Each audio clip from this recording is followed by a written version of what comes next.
इंदौर की बाणगंगा पुलिस के द्वारा चेकिंग के दौरान एक अशोकनगर के रहने वाले युवक को गिरफ्तार किया गया, जिसके पास एक देसी पिस्तौल बरामद की गई। पूछताछ में खुलासा हुआ कि उसके मृतक दोस्त ने उसे यह गिफ्ट में दी थी, तभी से वह इसे अपने पास रखा हुआ है। फिलहाल पुलिस ने वैधानिक कार्रवाई कर उसे जेल भेज दिया है।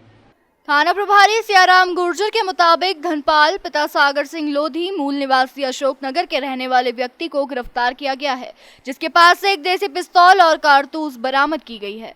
पकड़ाए युवक के जब आपराधिक रिकॉर्ड की जांच की गई तो किसी तरह का कोई आपराधिक रिकॉर्ड नहीं मिला, लेकिन पूछताछ में उसने यह बताया कि वह अशोकनगर में जब रहता था तो उसका मनीष नाम का एक दोस्त था, जिसने उसे यह पिस्तौल दी थी।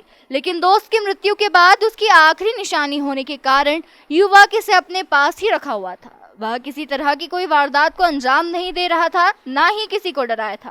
केवल दोस्त की आखिरी निशानी के कारण ही वह उसे अपने पास रखा हुआ था। पुलिस ने उस पर आर्म्स एक्ट सहित विभिन्न धाराओं में कार्रवाई करते हुए उसे जेल भेज दिया है। ये 11 और 12 तारीख की रात की बात है। ये जयेंद्रनगर रेलवे पटरी के पास में एक धनपाल पिता सागर सिंह लोधी जो मूलतः अशोकनगर का रहने वाला है और वर्तमान में यहाँ बाणगंगा क्षेत्र में रहता है, ये वहाँ संदिग्ध अवस्था में घूमते मिला था। पुलिस को देख के भागने का प्रयास किया, इसको घेराबंदी करके पकड़ा है। इससे एक देसी पिस्टल और एक जिंदा कारतूस पकड़ा है। आरोपी को प्रकरण दर्ज करने के बाद से न्यायालय में पेश करके जेल भेजा गया है। कहाँ से लेके आया था? ये मूलतः अशोकनगर का रहने वाला है। इसके द्वारा कहा गया है कि अशोकनगर में इसका एक दोस्त था और उससे लिया गया था, जिसकी डेथ हो गई है। उससे और भी विस्तृत पूछताछ की गई है।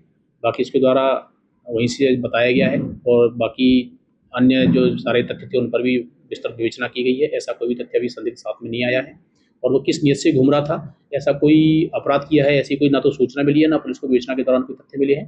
पर यह है कि जो अवैध रूप से आग्नेयास्त्र को लेकर घूमना यह संगीन अपराध है, तो पुलिस के द्वारा उसको प्रकरण दर्ज किया गया। नहीं, ऐसा कुछ नहीं है। ये तो चूंकि इनको हथियार रखने का शौक है और ये अशोकनगर क्षेत्र जो शिवपुरी वाला क्षेत्र है उसमें कुछ नंबर 2 हथियार रखने का कुछ लोग शौक रखते हैं और ऐसे लोगों पर आवश्यक कार्रवाई की जाना आवश्यक रहती है, तो पुलिस के द्वारा उन पर जो भी कार्रवाई की गई है।